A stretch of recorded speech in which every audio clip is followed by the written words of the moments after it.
Hi, my name is Melody Greer. I'm an assistant professor in the Department of Biomedical Informatics.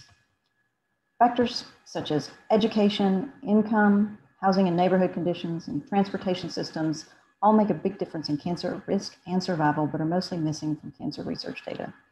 The absence of this data can hide bias in research data.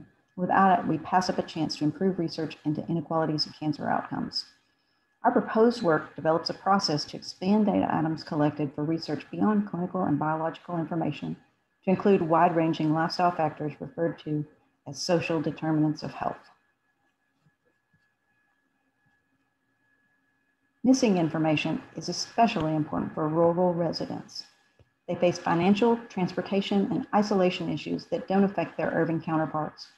They have high rates for lung cancer and late-stage lung cancer, which is made worse because they are 23% of the screening-eligible population, even though they're only 15% of the US population. The rate for lung cancer in these areas is 28.8% higher than the rates in metropolitan areas. Because we have a large rural population in Arkansas, it's not a surprise that we have high rates for both lung cancer incidence and death, and we're estimated to be among the highest in new cases and deaths for 2021.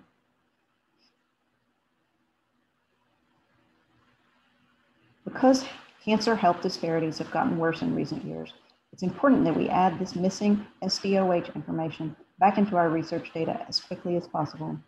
And this is our goal. Detailed, non-clinical information for each rural patient with lung cancer or even a risk of lung cancer will be purchased from a data compiler and added to the patient's healthcare data. This combined data set will be stored in a database with any information that could identify the patient removed. To determine the quality of the result, we will measure coverage, accuracy, and granularity.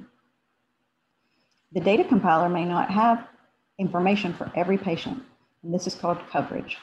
The number of these patients, as well as the common features, will be collected for this measure.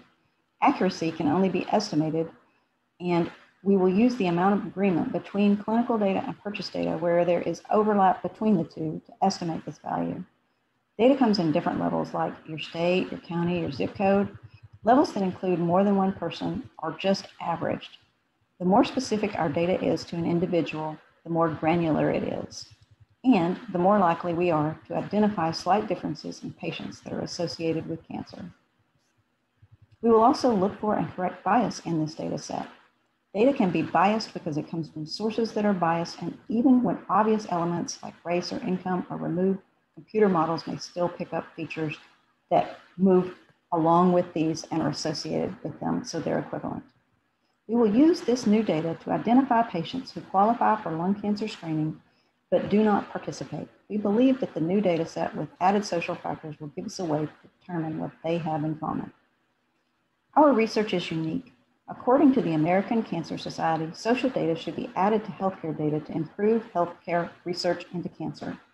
However, community-level data has been tested and research discovered errors because not everyone that lives in a particular area has the same education or income or health habits.